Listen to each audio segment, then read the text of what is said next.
Recording by Nitya Films. Priyanka देवी जिंदाबाद जिंदाबाद जिंदाबाद। हरिओम भैया जिंदाबाद जिंदाबाद जिंदाबाद। सोनहतु पंचायत जिंदाबाद जिंदाबाद जिंदाबाद। बल्ब छाप जिंदाबाद जिंदाबाद जिंदाबाद। बल्ब छाप जिंदाबाद जिंदाबाद जिंदाबाद। अब के चुनाव आके बहल होई हौवा जी। अब की चुनाव आके बहल होई हौवा जी। प्रियंका देवी के जीतई है चाची।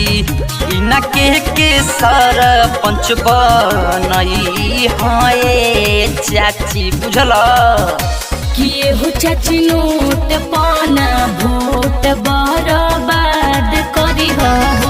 कि हमारो प्रियंका देवी के अब की जिंदाबाद करी हो।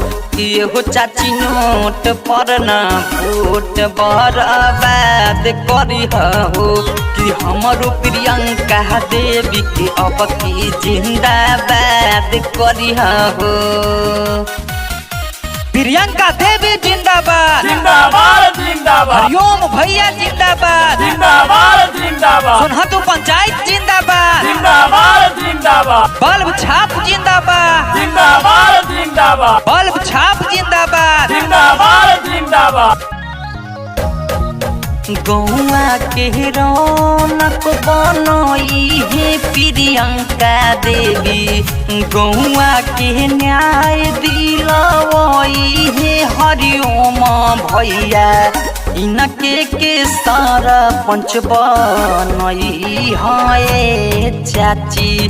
क्रम संख्या 4 पर मुहर लगई है चाची। याद रखो वोट देवे जय हाय चाचा अपन पगड़िया बांध के। वोट देवे जय हाय भैया अपन पगड़िया बांध के। जइहा ना शरमैहा अब की अइहा झंडा गाड़ के। लजइहा ना शरमैहा चाची अइहा झंडा गाड़ के।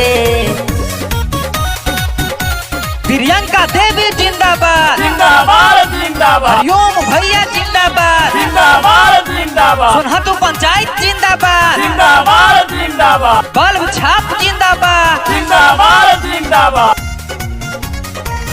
जीतते चुनौआ सबके न्याय दिलवई है हो।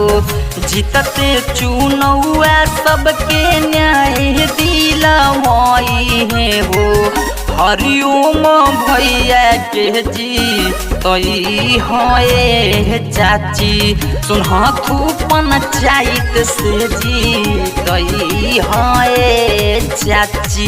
याद रख कि अगे माई की न कर गड़िया कि न कर झंडा उड़ते आवे ना। कि अगे माई की न कर गड़िया कि न कर झंडा उड़ते आवे ना।